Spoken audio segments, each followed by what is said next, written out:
నమస్కారం, news vision కు స్వాగతం. ముందుగా ముఖ్యాంశాలు.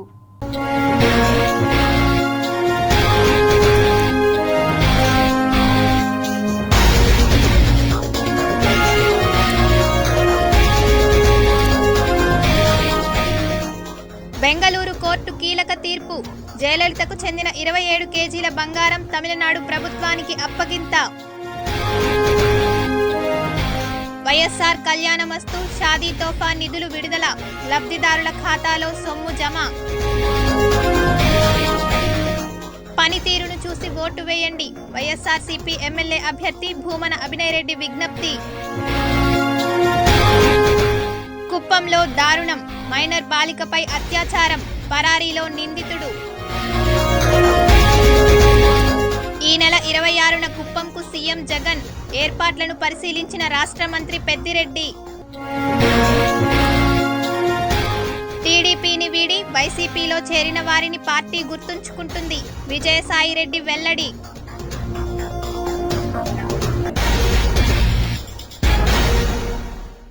ఇక వార్తల్లోని వివరాలు చూద్దాం. కళ్యాణమస్తు వైఎస్ఆర్ షాదీ తోఫా లబ్ధిదారులకు వారి ఖాతాల్లో నగదును జమ చేసింది ప్రభుత్వం. సీఎం వైఎస్ జగన్మోహన్ రెడ్డి సర్కార్ నిరుపేద యువతుల వివాహాలకు సహకారం అందించేందుకు వైఎస్ఆర్ కళ్యాణమస్తు, వైఎస్ఆర్ షాదీ తోఫా పేరుతో పథకాలను తీసుకువస్తున్న విషయం విదితమే. ఎస్సీ, ఎస్టీ, బీసీ వర్గాల కోసం వైఎస్ఆర్ కళ్యాణమస్తు, ముస్లిం మైనార్టీల కోసం వైఎస్ఆర్ షాదీ తోఫాను అందిస్తూ వస్తోంది ప్రభుత్వం. ఇక ఇప్పుడు మరో 10,132 జంటలకు శుభవార్త చెప్పారు CM YS Jagan. October, December 2023 త్రైమాసికంలో వివాహం చేసుకున్న అర్హులైన 10,132 జంటలకు వైఎస్ఆర్ కళ్యాణమస్తు, వైఎస్ఆర్ షాదీ తోఫా అందించేందుకు సిద్ధమయ్యారు. ఈ పథకం కింద ఆ జంటలకు సంబంధించిన తల్లుల ఖాతాల్లో 78.53 కోట్ల రూపాయల ఆర్థిక సాయాన్ని ఇవాళ విడుదల చేశారు. ఒకసారి ఇంటర్మీడియట్ అయిపోయిన తర్వాత ఎలాగూ పూర్తి ఫీజు రీఎంబర్స్మెంట్ ఇచ్చే విద్యా దీవెన తోడుగా ఉంది. రాష్ట్ర ప్రభుత్వం సహాయం చేస్తూ ఉన్న కార్యక్రమం.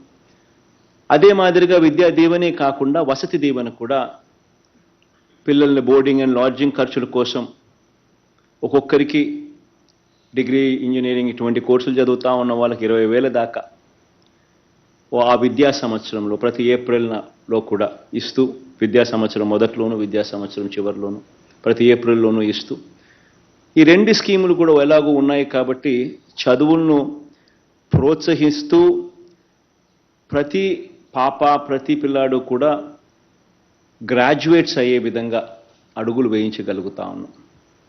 నిజంగా ఇది మంచి ఫలితాలు ఇస్తూ పిల్లల చదువులకు, ఎందుకనంటే ఖచ్చితంగా తల్లి గన కుటుంబంలో చదివి ఉంటే, ఆ తల్లి చదివి ఉంటే పిల్లలకు నెక్స్ట్ జనరేషన్లో వచ్చే ఆ పిల్లలు కూడా ఆటోమేటిక్గా చదువులు బాట పడతారు. అండ్ రేపొద్దున మన కుటుంబాల భవిష్యత్ మారాలన్నా, మన తలరాతలు మారాలన్నా, మనకు మంచి ఉద్యోగాలతో మంచి జీతాలు రావాలన్నా, ఇవేవి జరగాలన్నా కూడా మనకు మంచి చదువులు మనకు చేతుల్లో ఉంటే, అదొక ఆస్తిగా మనకు వస్తే మన తలరాతలు మార్చే ఆస్తి మన చేతుల్లోనే ఉంటుంది. ఈ దిశగా అడుగులు వేస్తూ ఈ పథకంలో గత హయాంలో చంద్రబాబు నాయుడు గారి హయాంలో, గత ప్రభుత్వ హయాంలో ఏదో నామకే వాస్తే ఇచ్చామంటే ఇచ్చామన్నట్టుగా ఇచ్చే పరిస్థితిని కాకుండా ప్రతి క్వార్టర్ అయిపోయిన వెంటనే, ఈ క్వార్టర్ అయిపోయిన వెంటనే ఒక నెల వెరిఫికేషన్ ఇచ్చి ఆ తర్వాత వెంటనే ఇచ్చేట్టుగా. పరిశ్రమల మంత్రిగా లోకేష్ ఏం సాధించారో చెప్పాలన్నారు మంత్రి అమర్నాథ్. నాపై చేస్తున్న ఆరోపణలు నిజమని నిరూపిస్తే నేను రాజకీయాల్లో నుంచి తప్పుకుంటానని అన్నారు. నేను ఇప్పుడు కూడా ఛాలెంజ్, ఇక్కడే ఉన్నాడు కదా ఆ మనిషి, అక్కడ మాడుగులు ఎక్కడ తిరుగుతున్నట్టున్నాడు. నువ్వు కానీ నేను ఏదన్నా ₹1 అవినీతి నేను చేశానని కానీ, నువ్వు చెప్పినటువంటి ఆ విస్తన్నపేట భూములలో 1 సెంటు భూమి నా పేరు మీద ఉన్నా కానీ రాజకీయాల నుంచి బయటికి వెళ్ళిపోతా, రాజకీయాలు మానేస్తా. నువ్వు దత్తత తెచ్చుకున్నాడు, నీ పవన్ అన్న వెళ్ళి ఏం పేకలేకపోయాడు. నువ్వు ఏదో అమర్నాథ్ మీద బురద జల్లేస్తే, అమర్నాథ్ మీద ఓ 4 వచ్చాం కాబట్టి, అనకాపల్లిలో వచ్చాం కాబట్టి 4 విమర్శలు చేసేస్తే ప్రజలు నమ్మేస్తారనుకుంటే నీ అమాయకత్వం. నువ్వు కూడా మాట్లాడతావు. నువ్వు ఐటీ మంత్రిగా ఉన్నప్పుడు ఈ రాష్ట్రంలో ఎగుమతులు కేవలం 900 కోట్ల రూపాయలు మాత్రమే ఐటీ ఎగుమతులు ఉంటే మేము ప్రభుత్వంలోకి వచ్చిన తర్వాత ఈరోజు కేంద్ర ప్రభుత్వం ఇచ్చినటువంటి లెక్కల ప్రకారం 2500 కోట్ల రూపాయల ఐటీ ఎగుమతులు ఈరోజు చేస్తూ ఉన్నాం రాష్ట్రం నుంచి. నువ్వు బాగా చేసినట్ట, మేము బాగా చేసినట్ట. మంగళగిరి ఎమ్మెల్యే ఆళ్ల రామకృష్ణారెడ్డి తిరిగి సీఎం వైఎస్ జగన్ సమక్షంలో పార్టీలో చేరారు. అనంతరం మీడియాతో మాట్లాడుతూ మంగళగిరిలో ఈసారి బీసీ చేతిలో లోకేష్ ఓడిపోనున్నారని ఎద్దేవా చేశారు. మంగళగిరిలో తిరిగి వైఎస్ఆర్ కాంగ్రెస్ పార్టీని గెలిపించడానికి మూడవసారి నేను తిరిగి వైఎస్ఆర్ కాంగ్రెస్ పార్టీలోకి జగన్మోహన్ రెడ్డి గారి దగ్గర చేరడం జరిగింది. పేదవాడు శాశ్వతంగా వాళ్ళ జీవితాల్లో సంతోషంగా ఉండాలి, పేదవాడు గొప్పవాడు కావాలి, ప్రతి మధ్యతరగతి కుటుంబంలో కూడా ఎస్సీ ఎస్టీ బీసీ మైనార్టీలందరూ కూడా వాళ్ళ జీవితాల్లో వెలుగులు నింపడానికి జగన్మోహన్ రెడ్డి గారు చేస్తున్నటువంటి కార్యక్రమాల్లో ఒక 2 నెలల కాలం పాటు నేను పక్కకు వైదొలిగినటువంటి పరిస్థితి నుంచి మళ్ళా తిరిగి ఆ జగనన్న బాటలో నడవాలి అని చెప్పేసి నేను నిశ్చయించుకొని తిరిగి రావటం జరిగింది. మనందరికీ తెలిసిందే, రాజశేఖర రెడ్డి గారి బాటలో నడుస్తున్నటువంటి జగన్మోహన్ రెడ్డి గారు వైసీపీపై నమ్మకంతో టీడీపీని విడిచి వైఎస్ఆర్సీపీలోకి చేరిన ప్రతి ఒక్కరిని వైసీపీ గుర్తుంచుకుంటుందన్నారు ఎంపీ విజయసాయిరెడ్డి. మోసాలు చేసి టీడీపీని విడిచి వైసీపీ వైపు రావడం సంతోషంగా ఉందన్నారు ఎంపీ విజయసాయిరెడ్డి. కేంద్ర కార్యాలయానికి విచ్చేసి తెలుగుదేశం పార్టీ నుంచి వదిలిపెట్టి వైఎస్ఆర్ కాంగ్రెస్ పార్టీలో పార్టీ అధినాయకుడు శ్రీ జగన్మోహన్ రెడ్డి గారి మీద నమ్మకం ఉంచి ఈరోజు పార్టీలో చేరడం నిజంగా చాలా సంతోషకరమైనటువంటి విషయం. గత 4 సంవత్సరాల 9 నెలల కాలంలో పార్టీ ముఖ్యంగా బీసీ ఎస్సీ ఎస్టీ మైనారిటీస్కి చేసినటువంటి లబ్ధి కానీ అందించినటువంటి సుపరిపాలన కానీ చూసి మన ఈరోజు పార్టీని తెలుగుదేశం పార్టీ వదిలి చాలామంది వందల వేల సంఖ్యలో నాయకులందరూ ఈరోజు వైఎస్ఆర్ కాంగ్రెస్ పార్టీలో చేరడం నిజంగా చాలా సంతోషకరమైనటువంటి విషయం. చిత్తూరు జిల్లా కుప్పంలో దారుణం జరిగింది. ఓ మానవ మృగం మైనర్ బాలికపై అత్యాచారానికి పాల్పడింది. రామకుప్పం మండలం బల్ల గ్రామంలో దారుణ ఘటన జరిగింది. సెల్వరాజ్ అనే కీచకుడు మైనర్ బాలికపై అత్యాచారానికి పాల్పడ్డాడు. సమాచారం తెలుసుకున్న కుటుంబ సభ్యులు ఆ బాలికను కుప్పం ప్రభుత్వ ఆసుపత్రికి తరలించి చికిత్స అందిస్తున్నారు. ఘటనపై దిగ్భ్రాంతి వ్యక్తం చేసిన ఎమ్మెల్సీ భరత్ మైనర్ బాలికను పరామర్శించారు. బాలికకు మెరుగైన వైద్యం అందించాలని భరత్ వైద్యులను ఆదేశించారు. అనంతరం MLC Bharat, doctor Sudheer, AMC chairman Vidyasagar మీడియాతో మాట్లాడారు. మైనర్ బాలికపై అత్యాచారానికి పాల్పడిన వ్యక్తిని కఠినంగా శిక్షించాలని గ్రామస్తులు డిమాండ్ చేశారు. ఇమ్మీడియట్గా అతను అరెస్ట్ చేయాలని కూడా రిక్వెస్ట్ చేసినాము. ఈరోజు ఈవినింగ్ కల్లా ఆయన అరెస్ట్ అవుతాడని కూడా డిఎస్పీ గారు చెప్తా ఉన్నారు. ఏదేమైపోయినాడు కూడా మళ్ళీ ఇలాంటి చర్య ఒకటి జరగకుండా ఇలాంటి హింస చేసేటటువంటి వారి నుంచి కాపాడే విధంగా పోలీసు వాళ్ళు రక్షణ కూడా కలిగించాలని కూడా మేము రిక్వెస్ట్ చేస్తూ ఉన్నాం.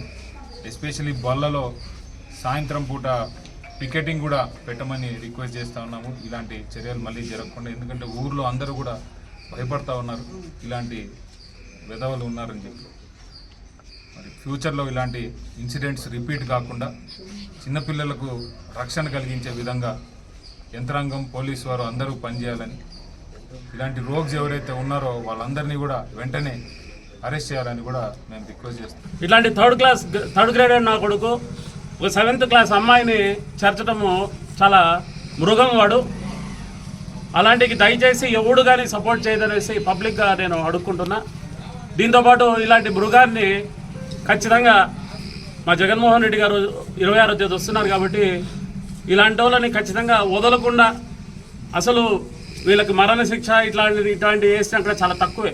చిత్తూరు జిల్లా కుప్పం పర్యటనకు సీఎం జగన్ రానున్న నేపథ్యంలో సభా వేదిక ఏర్పాట్లను రాష్ట్ర మంత్రి పెద్దిరెడ్డి రామచంద్రారెడ్డి అధికారులతో కలిసి పరిశీలించారు. ఈ నెల 26న సీఎం జగన్ కుప్పం పర్యటనకు విచ్చేస్తున్న సందర్భంగా రాష్ట్ర మంత్రి పెద్దిరెడ్డి రామచంద్రారెడ్డి ఏర్పాట్లను పరిశీలించారు. ఈ సందర్భంగా మంత్రి మీడియాతో మాట్లాడారు. కెనాల్ పూర్తయిందా లేదా, పంప్ హౌస్లు పూర్తయినాయా లేదా, పరమసముద్రం దగ్గర చెరువుకు నీళ్లు వదలడానికి లైనింగ్ పూర్తి చేసామా లేదా, దాదాపు 55 చెరువులకు మనము ప్రతి చోట కూడా తూములు పెట్టి గేట్ల ద్వారా నీళ్ళు ఇచ్చే పరిస్థితి ఈరోజు కుప్పం నియోజకవర్గంలో ఏర్పాటు చేశాం. ఈ సంవత్సరం కాకపోయినా రేపు సంవత్సరం తప్పనిసరిగా పూర్తి స్థాయిలో నీళ్లు వస్తాయి. ఇప్పుడు కూడా నీళ్లు వస్తూ ఉన్నాయి కాబట్టే మనం ముఖ్యమంత్రి గారి ప్రోగ్రాం పెట్టి ఇక్కడ వారి చేతుల మీదుగా పూజ చేయించి సమావేశాన్ని కూడా ఏర్పాటు చేస్తా ఉన్నాం. మీరందరూ కూడా 26వ తేదీ జరిగే సమావేశానికి చాలా ప్రాధాన్యత ఉంది. గతంలో ఎన్నడూ లేని విధంగా తిరుపతి నగరం సర్వతోముఖాభివృద్ధిని సాధిస్తోందని municipal corporation mayor doctor Sirisha తెలిపారు.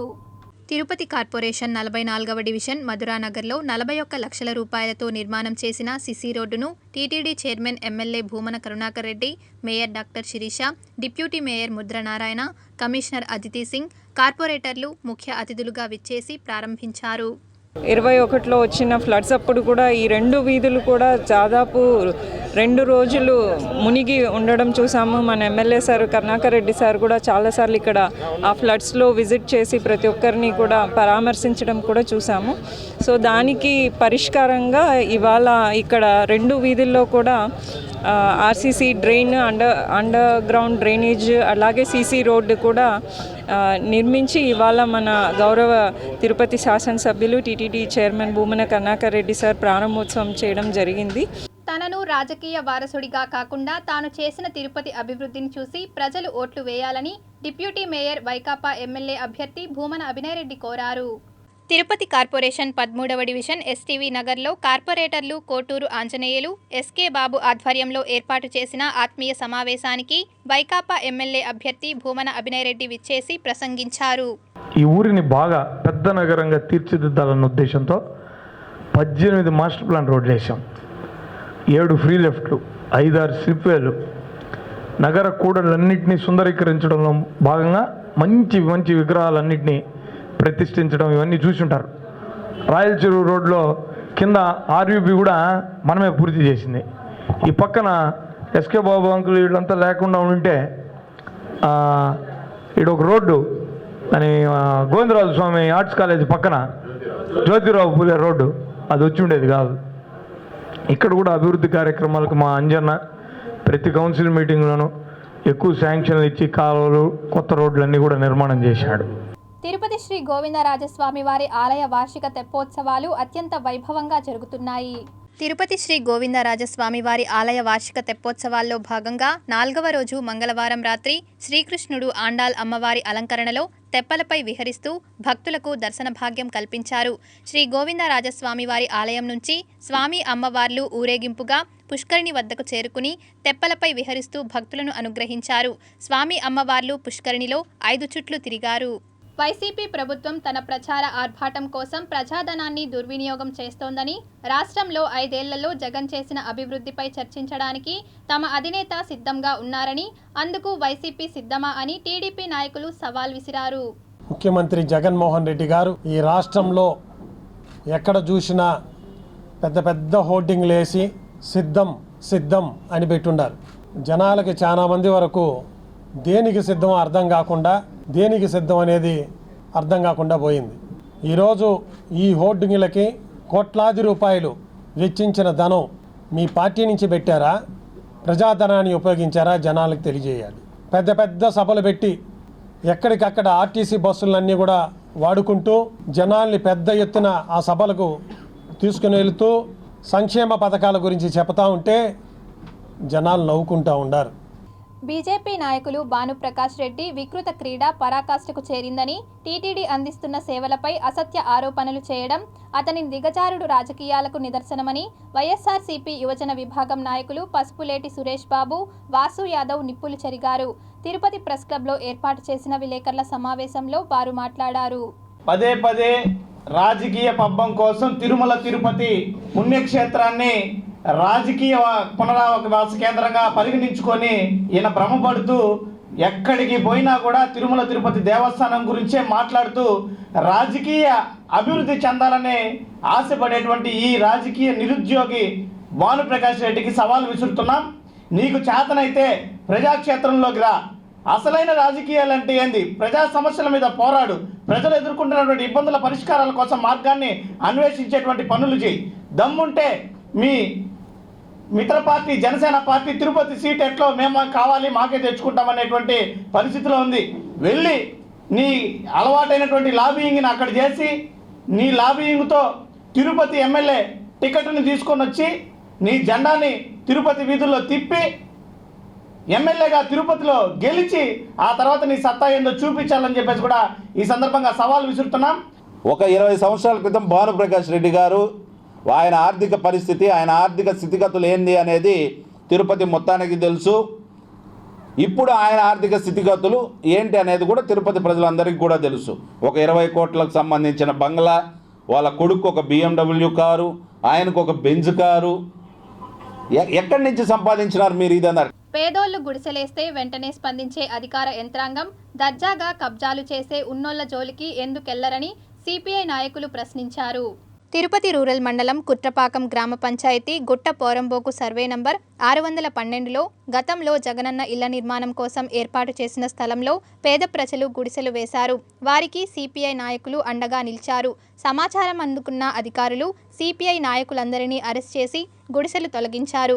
దీనిపై సిపిఐ పోరాటానికి పిలుపునివ్వడంతో ముందస్తు జాగ్రత్తలో భాగంగా సిపిఐ నాయకులను హౌస్ అరెస్ట్ చేశారు. ప్రభుత్వ భూమిని పేదలకు పంచితే స్పందించే అధికార యంత్రాంగం, పన్నులు పైరవీలు చేసే వ్యక్తులు కబ్జా చేస్తే మాత్రం రెవెన్యూ అధికారులు, పోలీసులు ఎందుకు స్పందించరని వారు ప్రశ్నించారు. అరెస్టులతో ఉద్యమాలను ఆపలేరని, పేదలకు న్యాయం జరిగేంత వరకు వారి పక్షాన పోరాటం చేస్తామని సిపిఐ నాయకులు స్పష్టం చేశారు. మేము వినతిపత్రిక చూస్తే ఇవాళ ప్రభుత్వం పోలీసు వారిని పంపించి అవసరం చేయటం ఇది చాలా బాధాకరం. ఎందుకంటే కమ్యూనిస్టులు అనేవాళ్ళు పేదవాళ్ళ కోసం, ఇల్లు లేని వాళ్ళ కోసం పోరాటం చేసే వ్యక్తులు కానీ మేమేదో అసాంఘ శక్తులు కల్పించే వ్యక్తులు కావు. కాబట్టి ఇట్లాంటి సంస్కృతి మంచిది కాదు. ఇవాళ భూమి లేని పేదలకందరూ కూడా భూములు ఇవ్వాలని చెప్పని జగనన్న గృహ పత్రాలు లేని పట్టాలు ఇచ్చేసి చాలా మందికి ఇళ్ల స్థలాలు చూపించాల. పట్టాలైతే వేల పట్టాలు అందరి దగ్గర ఉన్నా కానీ పేరుకు పట్టాలు ఇచ్చినట్టు ఇచ్చి వాళ్ళకి స్థలాలు చూపించిపోయేలకి వేలాది మంది తిరుపతి, చంద్రగిరి పట్టణంలో చాలా మంది ఇల్లు లేని నిరుపేదలు ఉన్నారు. 300 ఎకరాలు ఆక్రమణ చేసుకున్నాడు. కానీ పేద ప్రజలకు పంచాలని సిపిఐ పోరాటం చేస్తే ఈరోజు ఆ భూ కబ్జాదారుడికి మద్దతుగా ఈరోజు ప్రభుత్వం వైఖరిస్తూ ఉంది. పోలీసులని పెట్టి వాళ్ళ ఇండ్ల దగ్గర హౌస్ అరెస్ట్ చేయడం జరుగుతూ ఉంది. ఇది ఎంత దారుణం అంటే ఈరోజు 300 ఎకరాలు శోధన చేసుకొని ఇది నాది అని గ్రీన్ ట్రిబ్యునల్కి వెళ్ళి కొన్ని కేసులు పెట్టి స్టే తెచ్చడం జరిగింది. తిరుపతి మిట్ట వీధిలో పారిశుద్ధ్యం అధ్వాన్నంగా తయారైంది. వ్యర్థాలు తొలగించకపోవడంతో చెత్త కుప్పలు గుట్టలను తలపిస్తున్నాయి. తిరుపతిలోని మిట్ట వీధిలో పారిశుద్ధ్య కార్మికులు వ్యర్థాలు, చెత్త కుప్పలను తొలగించకపోవడంతో గుట్టలను తలపిస్తున్నాయి. వ్యర్థాల కారణంగా దుర్వాసన వెదజల్లుతోంది. నివాస ప్రాంతాల మధ్య చెత్త కుప్పలు ఉండడంతో దోమల బెడద, కుక్కల బెడద ఎక్కువగా ఉందని స్థానికులు వాపోతున్నారు. అసలే ఇరుకు వీధులు, అందులోనూ చెత్తా చెదారం రోడ్లపై ఉండడం వాహన చోదకులకు, పాదచారులకు ఇబ్బందికరంగా మారింది. చెత్త డంపింగ్కు సమీపంలోనే ఆలయం ఉండడంతో స్థానికులు వాటిని వెంటనే తొలగించాలని కోరుతున్నారు. ఇప్పటికైనా కార్పొరేషన్ అధికారులు స్పందించి మిట్ట వీధిని శుభ్రంగా ఉంచాలని దుకాణదారులు, స్థానికులు కోరుతున్నారు. రోజు చెత్త ఎత్తుకుపోవడం వల్ల అక్కడ దుర్గంధం వెదజల్లుతున్న పరిస్థితి కనబడుతోంది. మొత్తం కూడా అక్కడ దోమలకు నిలయంగా మారిపోతోంది. దానివల్ల కంపు ఈరోజు రావడంతో దుర్గంధం వెదజల్లడంతో రోడ్లపైన మొత్తం దుర్గంధం వెదజల్లుతో ప్రవహిస్తున్న పరిస్థితిలో అక్కడ ఉన్నటువంటి స్థానికంగా ఉన్నటువంటి వాళ్ళు అది రద్దీగా ఉన్నటువంటి ప్రాంతం. అక్కడ ఉన్నటువంటి అక్కడికి చాలామంది షాపింగ్ చేయడానికి, రకరకాల అవసరాలకు ఇతరత్ర ఆ ప్రాంతం ఎప్పుడు కూడా జనావాసాలతో ఎప్పుడు రద్దీగా ఉండే ప్రాంతం కాబట్టి ఆ ప్రాంతంలో, అటువంటి ప్రాంతంలోనే ఈ రకంగా ఉంటే మిగిలిన ప్రాంతాలు ఏ విధంగా ఉంటుందో మనకు స్పష్టంగా అర్థమవుతుంది. కాబట్టి అటువంటి ప్రాంతంలో వెంటనే మున్సిపల్ అధికారులు చొరవ తీసుకోవాలి. ఆ ప్రాంతంలో ఏదైతే శానిటేషన్ ఇబ్బందిగా ఉందో అది అక్కడ చెత్తను వెంటనే తరలించాలి. ఎక్కడ చూసినా కంపుగా ఉంది. ఈ రోజుల్లో ఇప్పుడు చూసుకుంటే విష జ్వరాలు ఎక్కువగా అయిపోతున్నాయి. ప్రతి హాస్పిటల్లోనూ ఈ విష జ్వరాలు, తర్వాత వైరల్ ఫీవర్లు లాగా మొత్తం పిల్లలకి పెద్దలకి అంటువ్యాధులు ప్రబలుతున్నాయి. దోమలు విపరీతంగా ఉన్నాయి. ఇవన్నీ తీసుకోవాల్సిన బాధ్యత మున్సిపాలిటీ పైన ఉంది. రకరకాల కమిషనర్లు మారుతూ ఉన్నారు కానీ వాళ్ళు జపం చేసుకునే సరిపోతుంది కానీ మున్సిపల్ అధికారులు కానీ ఇక్కడ జనానికి సంబంధించి ఎక్కడ కానీ చెత్త శుభ్రం చేద్దామనే ఆలోచన ఇప్పుడు లేకుండా పోతుంది. తిరుపతి శ్రీ పద్మావతి మహిళా విశ్వవిద్యాలయంలో ఉच्चतर శిక్షా అభియాన్ పథకాన్ని దేశ ప్రధాని నరేంద్ర మోదీ వర్చువల్ విధానంలో ప్రారంభించారు. తిరుపతి శ్రీ పద్మావతి మహిళా విశ్వవిద్యాలయంలోని ఇందిరా ప్రియదర్శిని ఆడిటోరియంలో పీఎం ఉషా పథకాన్ని ప్రధాని వర్చువల్ విధానంలో ప్రారంభించారు. ఈ కార్యక్రమానికి అతిథులుగా MP doctor Gurumurthy, varsity vice chancellor professor Bharathi, registrar professor Rajani హాజరై విద్యార్థులను ఉద్దేశించి ప్రసంగించారు. తిరుపతిలోని శ్రీ అన్నమాచార్య కళామందిరంలో జరిగిన గరికపాటి రమేష్ ప్రవచనం భక్తులను ఎంతగానో అలరింపజేసింది. టీటీడీ ధర్మ ప్రచార పరిషత్ సారథ్యంలోని శ్రీ అన్నమాచార్య కళామందిరంలో గరికపాటి రమేష్ ప్రవచనం జరిగింది. కాచీపేట చరిత్ర ఆధారంగా దక్షిణ భారతదేశంలో సప్త మోచాపురంలో వెలసిన కామాక్షిదేవి అష్టాదశ శక్తి పీఠాలలో ఒకటిగా విరాజిల్లుతున్న అమ్మవారి వైభవాన్ని తన ప్రవచనం ద్వారా ఎంతో గొప్పగా వివరించారు. వీరిని రాయలసీమ రంగస్థలి చైర్మన్ గుండాల గోపీనాథ్ రెడ్డి ఘనంగా సత్కరించి అభినందనలు తెలియజేశారు. సప్తవిధ మోక్షపురాలలో దక్షిణ భారతదేశంలో ఉన్నటువంటి ఏకైక క్షేత్రమైనటువంటి కంచి కామాక్షి అమ్మవారి యొక్క వైభవాన్ని, ఆలయ ప్రశస్త్యాన్ని శ్రీ విద్యా గ్రంథాల ఆధారంగా ఈరోజు భక్తులకు ప్రవచన రూపంలో అందించడం జరుగుతుంది. ప్రజలందరూ సుఖ సంతోషాలతో సుభిక్షంగా ఉండాలని ఉచితంగా నిర్వహిస్తున్న సామూహిక శ్రీ సత్యనారాయణ స్వామివారి వ్రతానికి ప్రజలందరూ ఆహ్వానితులేనని శ్రీవారి సేవకుల అసోసియేషన్ కార్యదర్శి నరసింహులు తెలిపారు. తిరుపతి ప్రెస్ క్లబ్లో ఏర్పాటు చేసిన విలేకరుల సమావేశంలో ఆయన మాట్లాడుతూ ఈ నెల 24వ తేదీ తిరుపతి కొత్త వీధిలోని శ్రీ కన్యకా పరమేశ్వరి ఆలయంలో నిర్వహించే సామూహిక శ్రీ సత్యనారాయణ స్వామివారి వ్రతానికి ప్రజలందరూ విచ్చేసి స్వామివారి కృపకు పాత్రులు కావాలని కోరారు. అన్నవర క్షేత్రం నుంచి స్వామివారి విగ్రహాలని అక్కడ ఉన్నటువంటి పురోహితులని అన్నవర దేవస్థానం అధికారులతో సంయుక్తంగా వారి యొక్క కోఆర్డినేషన్తో తిరుపతి శ్రీ కన్యకా పరమేశ్వరి అమ్మవారి ఆలయం నందు ఉచితంగా సామూహిక వ్రతాలను చేయడానికి ఏర్పాట్లు చేస్తున్నాం. ఈ కార్యక్రమంలో తప్పనిసరిగా పేర్లు నమోదు చేసుకోవాలి.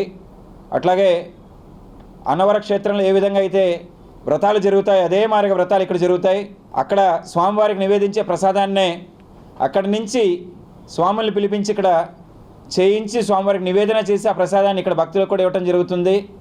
రాయలసీమ సాధనతోనే ఈ ప్రాంత ప్రజల కష్టాలు తీరుతాయని, తమ ఉద్యమంతో ప్రజలను చైతన్యవంతుల్ని చేయడమే కాకుండా ప్రజాహిత కార్యక్రమాలను కూడా చేపడుతున్నట్లు జై రాయలసీమ పోరాట వ్యవస్థాపకులు కూరపాటి సురేష్ బాబు తెలిపారు. వేసవిని దృష్టిలో ఉంచుకొని జై రాయలసీమ ఆధ్వర్యంలో వీధి వ్యాపారులకు గొడుగులను పంపిణీ చేశారు. ఎండ తీవ్రత నుంచి వీధి వ్యాపారులు ఉపశమనం పొందడం కోసం ఉచితంగా గొడుగులను అందజేసినట్లు జై రాయలసీమ పోరాట వ్యవస్థాపకులు కూరపాటి సురేష్ బాబు తెలిపారు. ఇలాంటి కార్యక్రమాలు ప్రత్యేక రాయలసీమ తరపున ఎన్నో కార్యక్రమాలు గతంలో చేశాం, భవిష్యత్తులో కూడా చేస్తాము. ఇటువంటి కార్యక్రమాలు చేసినందుకు మనకు కొంత ఆనందంగా ఉంటుంది. ఎందుకంటే ఈ స్ట్రీట్ వెండర్స్ పేద ప్రజలు అయినప్పటికీ వాళ్ళకి ఎంతో కొంత చేయూతనిచ్చామని, ఈ విధంగా మన రాయలసీమ ఉద్యమాన్ని ఇది ఒక విధంగా ప్రజల్లోకి తీసుకెళ్లే విధంగా రాయలసీమ పార్టీ తరపున ఎంతో కొంత మేలు జరుగుతుందనే ఒక సంకేతం ఇచ్చినట్టుగా మాకు ఆత్మసంతృప్తిగా ఉంటుందని భావించి ఈ కార్యక్రమాన్ని చేపట్టినాం. భవిష్యత్తులో ఉద్యమాలు ఇట్లా సంక్షేమ కార్యక్రమాలు ఎన్నో ఉధృతంగా చేస్తాము అని పత్రికా ముఖంగా మీడియా ముఖంగా తెలియజేస్తున్నాం. రాష్ట్ర ప్రభుత్వం ఆర్టీసీ కార్మికుల సమస్యలను వెంటనే పరిష్కరించాలని RTC employees union zonal secretary KK Kumar తెలిపారు. చిత్తూరు నగరంలో ఆర్టీసీ ఎంప్లాయీస్ యూనియన్ ఆధ్వర్యంలో జరిగిన సమావేశానికి ముఖ్య అతిథిగా విచ్చేసిన ఆ union zonal secretary KK Kumar మాట్లాడుతూ రాష్ట్ర ప్రభుత్వం ఆర్టీసీని విలీనం చేసిన సంస్థకు చెల్లించాల్సిన బకాయిలు చెల్లించకపోవడం దారుణమన్నారు. ఉద్యోగులకు ఎన్కాష్మెంట్ ఇవ్వాలని, అలాగే పీఎఫ్, డిఏలను చెల్లించాలని డిమాండ్ చేశారు.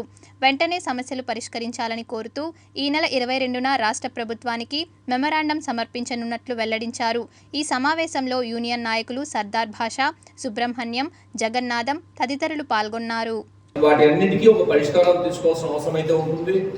మరి దాని మీద ఏ నిర్ణయం తీసుకోవాలా, అసలు మనం ఏ ఏ హక్కులు కోల్పోయాం, మనకి ఏమేమి వచ్చినాయి, భవిష్యత్తు ఏం చేయాలా అనే వాటి కోసమే ఇటువంటి చిన్న చిన్న జనరల్ బాడీ మీటింగులు కూడా స్టేట్ ఎగ్జిక్యూటివ్ మెంబర్లను కిందికి పంపడం జరుగుతుంది. నిరుద్యోగ యువతీ యువకులకు ఉద్యోగ కల్పనే ధ్యేయంగా మెగా జాబ్ మేళా నిర్వహించినట్లు RTC vice chairman Chittoor YCP assembly నియోజకవర్గ అభ్యర్థి విజయానందరెడ్డి తెలిపారు. మంగళవారం చిత్తూరు నగరంలో ఆర్వీఎస్ ఇంజనీరింగ్ కాలేజ్లో 150 కంపెనీలతో మెగా జాబ్ మేళాను నిర్వహించారు. ఈ సందర్భంగా విజయానందరెడ్డి మాట్లాడుతూ చిత్తూరు పరిసర మండలాలకు చెందిన నిరుద్యోగ యువతీ యువకులు వారి అర్హతకు సంబంధించిన ఉపాధి అవకాశాలు పొందేలా జాబ్ మేళా నిర్వహించినట్లు చెప్పారు. మెగా జాబ్ మేళా చిత్తూరులోనే నిర్వహించాలి అని గట్టిగా పట్టుబట్టి చిత్తూరు చుట్టుపక్కల ఉన్న నిరుద్యోగ పిల్లలందరికీ ఉద్యోగ అవకాశాలు రావాలని ఉద్దేశంతో ఈరోజు ఈ మెగా జాబ్ మేళాని స్కిల్ డెవలప్మెంట్ వారి ద్వారా చిత్తూరులో నిర్వహించడం జరుగుతూ ఉంది. దీంట్లో భాగంగా 10th క్లాస్ టు పీజీ వరకు చదువుకున్నటువంటి నిరుద్యోగులకు దాదాపు 120 నుంచి 150 కంపెనీలు హెచ్ఆర్లందరూ కూడా రావడం జరిగింది. భీష్మ ఏకాదశిని పురస్కరించుకుని శ్రీకాళహస్తీశ్వర దేవస్థానం ఆధ్వర్యంలో నగరోత్సవాన్ని అత్యంత వైభవంగా నిర్వహించారు. దక్షిణ కాశీగా విరాజిల్లుతున్న శ్రీకాళహస్తీశ్వర ఆలయంలో భీష్మ ఏకాదశిని పురస్కరించుకుని ప్రత్యేక పూజలు నిర్వహించారు. శ్రీ వల్లి దేవసేన సమేత శ్రీ సుబ్రహ్మణ్య స్వామి, శ్రీ జ్ఞానప్రసూనాంబిక సమేత శ్రీకాళహస్తీశ్వర స్వామి వారి నగరోత్సవాన్ని కన్నుల పండుగగా నిర్వహించారు. ఈ కార్యక్రమంలో ధర్మకర్తల మండలి అధ్యక్షులు అంజూరు తారక శ్రీనివాసులు, ఆలయ కార్యనిర్వహణాధికారి ఎస్వి నాగేశ్వరరావు, ఆలయ assistant commissioner Mallikarjuna Prasad, temple inspector Hari Yadav, ఆలయ సిబ్బంది, భక్తులు పాల్గొన్నారు.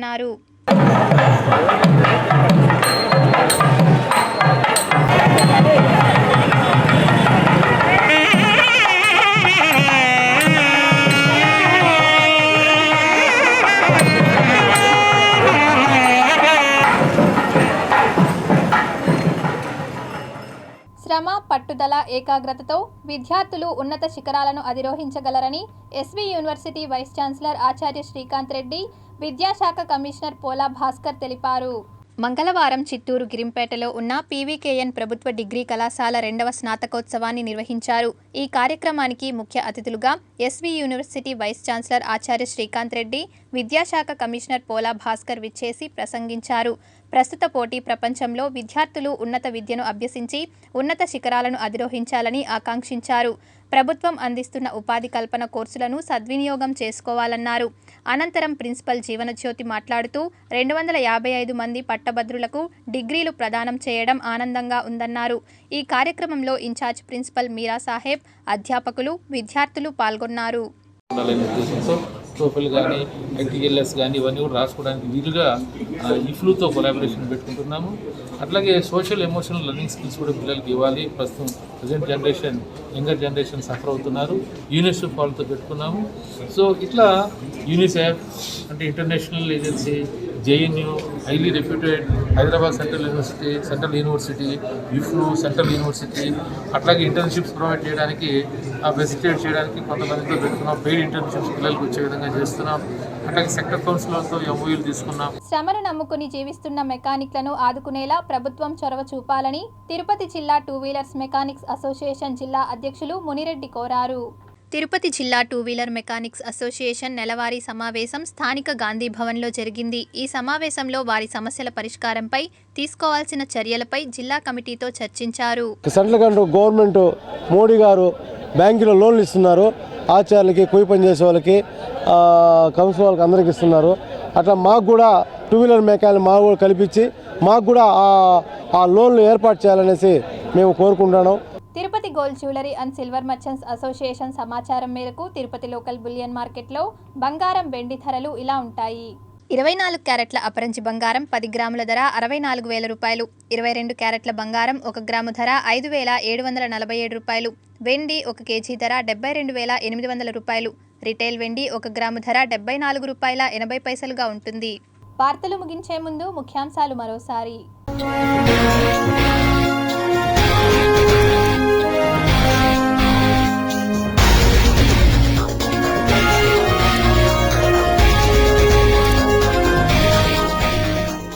బెంగళూరు కోర్టు కీలక తీర్పు. జయలలితకు చెందిన 27 కేజీల బంగారం తమిళనాడు ప్రభుత్వానికి అప్పగింత. వైఎస్ఆర్ కళ్యాణమస్తు షాదీ తోఫా నిధులు విడుదల. లబ్ధిదారుల ఖాతాలో సొమ్ము జమ. పనితీరును చూసి ఓటు వేయండి. వైఎస్ఆర్సీపీ ఎమ్మెల్యే అభ్యర్థి భూమన అభినయ్ రెడ్డి విజ్ఞప్తి. కుప్పంలో దారుణం. మైనర్ బాలికపై అత్యాచారం. పరారీలో నిందితుడు. ఈ నెల 26న కుప్పంకు సీఎం జగన్. ఏర్పాట్లను పరిశీలించిన రాష్ట్ర మంత్రి పెద్దిరెడ్డి. టీడీపీని వీడి వైసీపీలో చేరిన వారిని పార్టీ గుర్తుంచుకుంటుంది. విజయసాయిరెడ్డి వెల్లడి.